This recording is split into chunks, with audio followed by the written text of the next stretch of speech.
Voici bonjour, que voit-on dans cette vidéo et pourquoi est-ce qu'elle est importante? Donc c'est une vidéo d'11 minutes 55. Elle est importante parce qu'il y a pas mal d'informations là-dedans. Et ce qui est à noter, par exemple, c'est qu'on voit ici donc Mohamed Koufa, Mamadou Koufa, au milieu. Puis on voit en blanc, c'est Iyad Ghali, c'est le chef de la nouvelle faction qui dépend d'Al-Qaïda AQMI au Sahel. Et on voit aussi le barbu, c'est Aboul Houmam, donc c'est un Algérien qui est aussi dans les rangs d'AQMI et dans ce nouveau groupe, Jamaat Nusrat Islam ou Al-Muslimin, qui est actif sur zone. Donc on voit que tous ces trois quand même ont réussi à se réunir. Là on voit Mohamed Koufa et à mettre ça en scène, si je puis dire, malgré la pression militaire, qu'elle soit française ou de la MINUSMA ou des puissances, des autorités locales. Ce qui est intéressant, c'est que comme on l'a vu, la vidéo est taguée avec tous les logos des branches médiatiques d'Al-Qaïda, en partant du Yémen, en passant par AQMI et par Al-Qaïda centrale.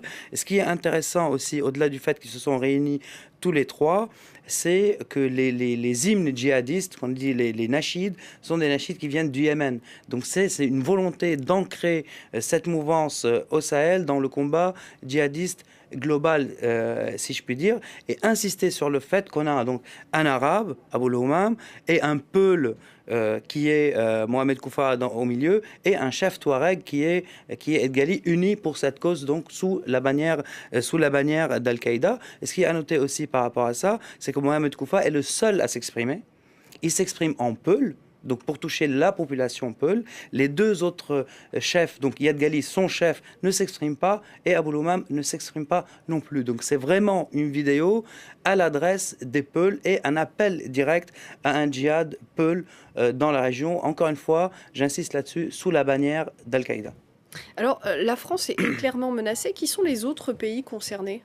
La France est clairement menacée tout le long de cette vidéo. Mohamed Koufa ne cesse d'insister sur le rôle de la France dans la région, sur ce qu'il appelle l'incitation de la France à d'autres populations à se battre contre les Peuls. Donc là, il nous ramène quand même une dimension très Peul au-delà de cette image d'unité avec les autres, mais pour la simple raison qu'ils jouent sur des griefs réels qui sont ceux des Peuls dans la région, et pour essayer de capitaliser là-dessus, donc sous la bannière du djihad. Les autres pays concernés sont le Sénégal, le Mali bien sûr, le Niger, et là on voit sur la carte donc les 9 pays concernés, avec en vert les La zones où présence il y a des une Peuls. population Peul, donc qui est à la base une population nomade, même si aujourd'hui il y a une partie des Peuls qui est complètement sédentarisée et qui est citadine dans certaines de ces villes, surtout tout le long du fleuve Niger. Donc les pays cités, encore une fois, Sénégal, Mali, Niger, Burkina Faso,